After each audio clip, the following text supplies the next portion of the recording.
दोस्तों प्रणाम, सत श्री अकाल, आदाब। मेरा नाम डीसी राजपूत है, यूपी हाथरस का रहने वाला हूँ। 40 साल पहले दिल्ली आया था और 5 क्लास पढ़ा हूँ। 40 साल में मैंने 25-26 तरह के काम किए। हर काम को करने की इच्छा रहती थी, आगे बढ़ने की इच्छा थी, लेकिन कहीं कामयाब नहीं हुआ। जब मेरी उम्र 60 साल हो गई तो मेरे को एक मल्टी लेवल मार्केटिंग वेस्टीज नाम से एक साथी ने समझाया और मेरे को वो समझ में नहीं आया, लेकिन उसने कहा कि आप कर सकते हो। तो मैंने उस काम को करने के लिए उनसे हाँ कर दिया और समझाने पे समझा नहीं, लेकिन जब उन्होंने मेरे को क्लियर किया कि इसमें आप अच्छा पैसा कमा सकते हो, तो मैंने उनसे बोला कि इसमें मेरे को 5-10 हज़ार रुपये चाहिए हर महीने। तो उन्होंने मेरे को समझाया कि इसमें ये प्रोडक्ट हैं, इस टाइप से वेस्टीज के प्रोडक्ट हैं, इनको आप इसमें किसानों के लिए खाद है और वो चाय की पत्ती, टूथपेस्ट, नहाने का साबुन, शैम्पू, इस टाइप से प्रोडक्ट दिखाई मेरे को। तो मैंने कहा चलो करके देखते हैं। नहीं पास हो पाए तो 25-26 तो पहले बदल रखे हैं, इसको भी बदल के आगे कुछ और ढूंढेंगे। ये सोच के मैंने काम शुरू किया। तो उस टाइम जब मैंने काम शुरू किया था तो गांव-गांव में जनधन खाते खुल रहे थे गवर्नमेंट की तरफ से, जीरो बैलेंस में जनधन खाते खुल रहे थे। तो उसी टाइम गैस के सिलेंडर दिए गए और गैस के सिलेंडर पर सब्सिडी देना शुरू किया था गवर्नमेंट ने। तो मैं हाथरस गया अपने गांव और वहां जाके मैंने पूछा गांव में कि भाई सबके जनधन खाते खुल गए? बोले सबके खुल गए। गैस के कनेक्शन सबको मिल गए? बोले सबको मिल गए। तो सब्सिडी किसकी नहीं आ रही? बोले सबकी आ रही है। मैंने कहा ऐसे ही वेस्टीज नाम से यहाँ दुकान खुली है तहसील में हाथरस में, लेकिन वहाँ सबको सामान नहीं मिलेगा। जैसे गैस के कनेक्शन का एक नंबर मिलता है एक आदमी को, वैसे ही वेस्टीज का एक नंबर मिलेगा और वो नंबर मैं दूंगा फ्री में। आप मेरे को जनधन खाते की कॉपी और साथ में अपना वोटर आई कार्ड या आधार कार्ड दे दो, मैं तुम्हारे को फ्री में आपको नंबर दूंगा। उस नंबर से उस दुकान से सामान लेंगे तो आपके बैंक में सब्सिडी आएगी। और जैसे गैस के सिलेंडर पर सब्सिडी आ रही थी, लोगों की समझ में आ गया सब्सिडी का, तो मेरे को ज्यादा समझाने की जरूरत नहीं पड़ी। लोगों ने ढेर सारे बैंक के खाते, जनधन खाते और आधार कार्ड लाके मेरे को दे दिए। मैंने सबके फार्म भरे और सबको बताया कि वहां जाके सामान ले लो। लेकिन वहां दिक्कत क्या थी, फार्म में लिखा जाता डेट ऑफ बर्थ, तो डेट ऑफ बर्थ की जगह आधार कार्ड में लिखा था उम्र, तो मैंने सबकी उम्र लिख दी। तो हेड ऑफिस ओखला में था, तो मैंने वहां जाके ओखला में जब वो फार्म जमा किए तो 4-5 दिन तक तो फार्म ठीक ठाक भरे गए, क्योंकि सबकी डेट ऑफ बर्थ वो अपने आप बना लेते थे काउंटर वाले। एक दिन 4-5 दिन के बाद में जब मैं ज्यादा फार्म लेके गया तो जो काउंटर पे एक लड़की बैठी थी उसने सारे फार्म मेरे को वापस दे दिए। बोले इस पर डेट ऑफ बर्थ लिखो, सारे सही से लिखो। तो मैंने कहा चलो देखता हूँ। तो ऊपर जो फार्म था उस फार्म को मैंने फोन किया। मैंने कहा भाई तुम्हारी जन्म की तारीख क्या है? बोले मेरे को नहीं मालूम, मैं अपनी माँ से पूछ के बताता हूँ। थोड़ी देर बाद फोन आया, बोले मेरी माँ कह रही है 40 साल का हो गया और होली से 2 दिन पहले पैदा हुआ था। तो उसका नाम लिखा हुआ था, साथ में 40 साल पहले से लिखे थे, बीच की जगह खाली थी तो मैंने लिख दिया होली से 2 दिन पहले। ये मैंने फार्म दे दिया उसको। तो वो देख के फार्म उसने कंप्लेंट कर दी अंदर साहब को। तो साहब ने मेरे को बुलाया, कौन है? तो मैं गया वहां अंदर जाके, तो मेरे से पूछा गया तुम्हारा क्या नाम है? मैंने कहा डीसी राजपूत। ये क्या लिखा है तुमने? मैंने कहा सर मैंने सही लिखा है, अपनी तरफ से कुछ नहीं लिखा, इसमें फोन नंबर है, फोन करके मैंने पूछ के लिखा है, आप भी फोन करके पूछ लो। तो जो साहब थे वो बोले अच्छा बैठ जाओ। वो जो काउंटर से जो लड़की मेरी कंप्लेंट कर रही थी वो बार बार ऐसी कर रही थी, ये रोज ऐसी 10-20 फार्म लेके आते हैं हमको काउंटर पे, ऐसी दे जाते हैं और हम इनकी डेट ऑफ बर्थ बनाने में सारा दिन लग जाता है। तो वो लड़की कह रही थी कि ये रोज ऐसी लाते हैं, रोज ऐसी लाते हैं। तो जो साहब कहने लगे रोज ऐसे फार्म ही लाते हैं, कुछ सामान भी परचेज होता है? बोले हाँ 10-12 हज़ार रुपये का रोज इनका बिल कटता है। बोले ठीक है तू अपने काउंटर पे बैठ, इनको जरूरत है हमको। तो मेरे को अंदर कैबिन में लेके गए और एक क्लर्क बुलाया और क्लर्क से बोले कल से ये फार्म भर के नहीं लाएंगे और इनको तुमने फार्म भरना है सारा। तो मेरा काम आसान हो गया। तो श्रीमान जी मैं इस काम को करते करते 15-20 दिन में मैंने जो मेरे को काम बताया था संजय यादव जी ने, जो उन्होंने समझाया था कि ऐसे ऐसे इतना काम कर लो, वो 15 दिन में हो गया वो डायरेक्टर का काम। मैं संजय यादव जी को फोन किया, मैंने कहा सर जो आपने बताया वो तो हो गया। और करना है क्या? तो इन्होंने बताया कि एक साइड में इतने का काम और कर दो। मैंने कहा कोई बात नहीं, तो मैंने वो भी कर दिया। बताया था डायरेक्टर बनने के लिए, और मेरा जो रिजल्ट निकला था पहले महीने का सिल्वर डायरेक्टर का। तो एक सेमिनार हुआ था दिल्ली में, तो वहाँ सब लोग गए थे, तो मैं भी गया। तो वहाँ आवाज दे रहे थे सेमिनार में, वो जितने डायरेक्टर हैं वो स्टेज पे आ जाओ। तो मैं दौड़ के स्टेज पे गया। संजय यादव जी और जो लीडर थे उन्होंने मेरे को पकड़ के नीचे खींचना शुरू कर दिया। बोले नहीं तुम तो सिल्वर हो, सिल्वर हो। मेरे को बताया नहीं सिल्वर, मेरे को बताया था डायरेक्टर। तो मैं कंफ्यूज हो गया। मैंने कहा जी ये तो गलत बात है, मेरे को डायरेक्टर क्यों नहीं बनाया? ये समझ के फिर वो मेरे को समझाने के लिए ले गए। 3-4 जो बड़े बड़े लीडर थे उनसे समझाया कि सिल्वर डायरेक्टर बड़ा होता है, तब मेरी समझ में आया। तो फिर मैंने बोला कि इसमें और क्या करना पड़ता है, कि इसमें कार मिलती है, कैसे मिलेगी? तो उन्होंने बताया 3 डायरेक्टर बनाने, 3 लाइन में इतना इतना काम करना है। वो 6 महीने में कर दिया मैंने। 3 महीने मेंटेन करने के लिए बताया, 3 महीने मेंटेन कर दिया।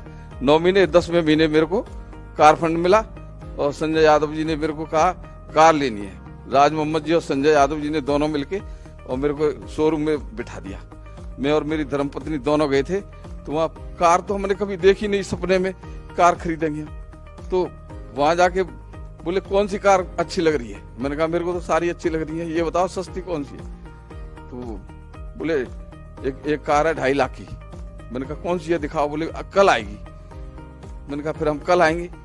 और संजय यादव जी ने क्या फोन करके वहां बता दिया, एक 5 लाख की कार में मेरे को बिठा के और हमारी धर्मपत्नी को बिठा के बोले इनको घूम के दिखाओ। तो कार में बैठ के घूम के देखा, तो हमारी धर्मपत्नी कहने लगी कार तो अच्छी है।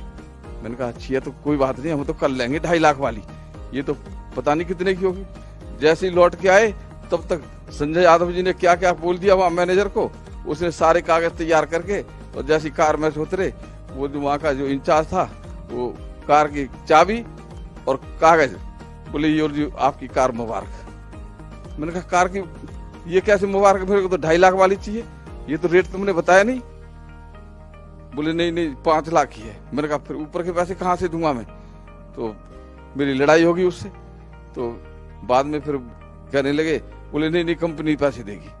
घर जाके लड्डू बटे, बच्चे लड्डू बांट रहे थे, मेरे को डर लग रहा था, क्योंकि हमारे मोहल्ले में किस्त न जाने से कार उठ गई थी। तो मैंने कहा कहीं ऐसा न हुआ, आज तो लड्डू बट रहे और हमारी कार उठ गई तो बेइज्जती हो जाएगी, इससे तो हमारी कम से कम इज्जत तो बनी है, कार उठ गई तो और बेइज्जती होगी। तो ये मेरे को डर लग रहा था। लेकिन धीरे धीरे उसकी किस्त चलती रही। एक दिन मैं चलाना सीख रहा था, तो बोले इसका लाइसेंस बनवाना पड़ता है।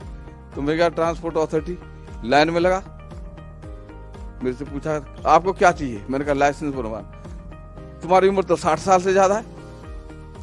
मैंने कहा क्या हो गया? तो बोले नहीं तुम्हारा नहीं बनेगा, पहले से बना होता तो उसको रिन्यू कर देते, पहले से क्यों नहीं आए तुम? मैंने कहा कार ही पहले से नहीं मिली थी, अब कार मिली है तभी तो आए।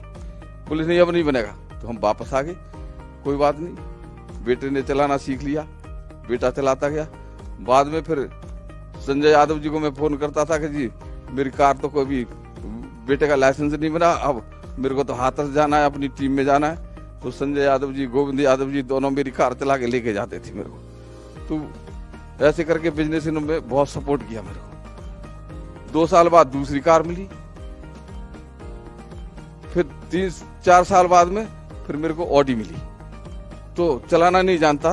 तो साथियों मैं ये कह रहा हूँ कि इस मल्टी लेवल मार्केटिंग में इतनी ताकत है, जब मेरा जैसा आदमी 3 कार ले सकता है और जिसके पास चलाने का लाइसेंस नहीं, तो इसमें कोई भी पास हो सकता है, कोई ऐसी दिक्कत नहीं। साथ में मेरे को इसमें बताया गया कि जब कार मिल गई ना, तो बोले तुम जाओ के लोगों को समझाओ, लोगों को इसके बारे में बताओ।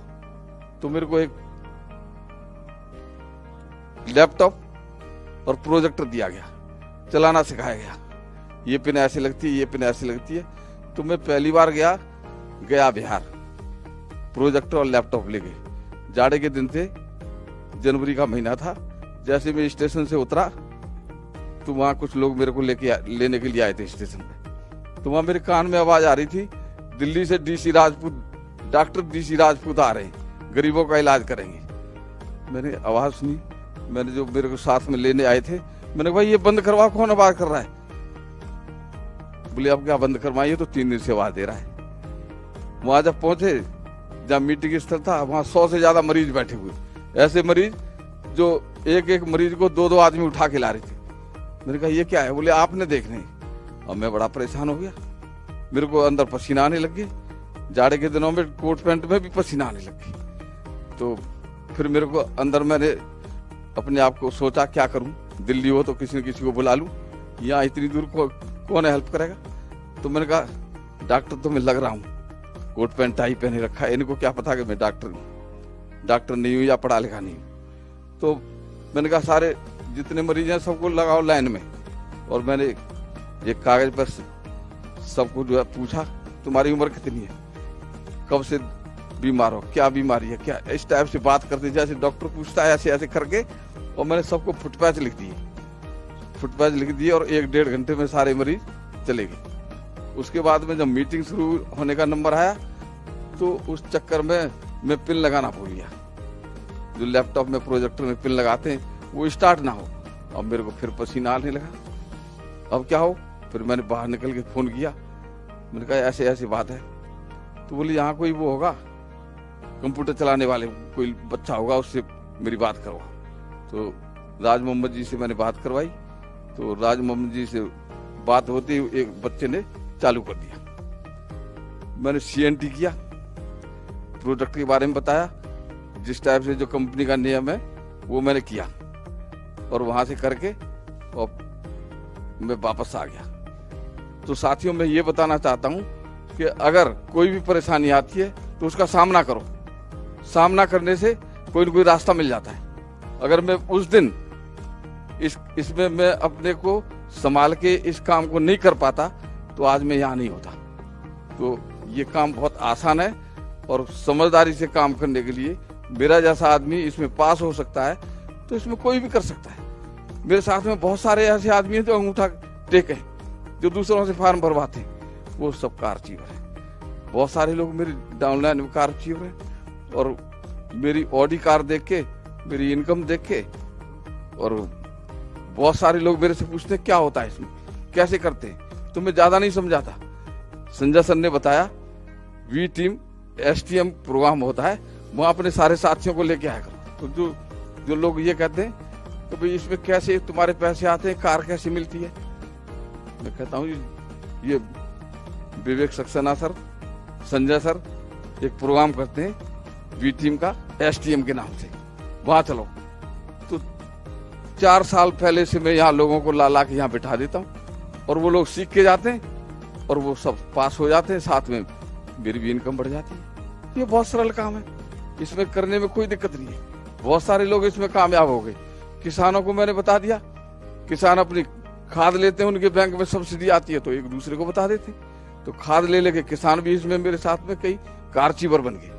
तो ये सिस्टम इतना अच्छा है, वी टीम सिस्टम, ये मेरे को इतना अच्छा लगा है कि जब भी प्रोग्राम का पता चलता है, संजय सर कहते हैं आज अगले महीने इस डेट का प्रोग्राम है, तो मैं फटाफट जो लोगों से तैयार करके और यहाँ आ जाता हूँ। STM प्रोग्राम को अटेंड करवाते बहुत सारे लोग इसमें अचीवर बन गए, और मेरी भी बहुत अच्छी जिंदगी चल रही है। मेरे को इसमें 6 बार विदेश यात्रा का मौका मिला, और मैं और मेरी पत्नी हम दोनों साथ साथ जाते हैं। 6 कंट्री होके आए हैं, और आगे भी हमेशा जाते रहेंगे जब तक जाएंगे। और इसमें मेरा अपना बॉडी भी फिट हो गया है। अब मेरी उम्र 68 साल की है, और मेरे को कोई तकलीफ महसूस नहीं होती। लोगों के साथ में बात करता हूँ, समझाने की बात कम करता हूँ, जहाँ समझाया जाता है वहां लाके बिठाने की बात ज्यादा करता हूँ। यहाँ ले आता हूँ सबको, तो सब लोग कामयाब हो जाते हैं, और मेरी भी इसमें तरक्की हो रही है। तो बहुत आसान काम है, कोई भी कर सकता है। तो मैं इतना ही कहूँगा। थैंक यू वेरी मच, बहुत बहुत धन्यवाद सभी को। Thank you.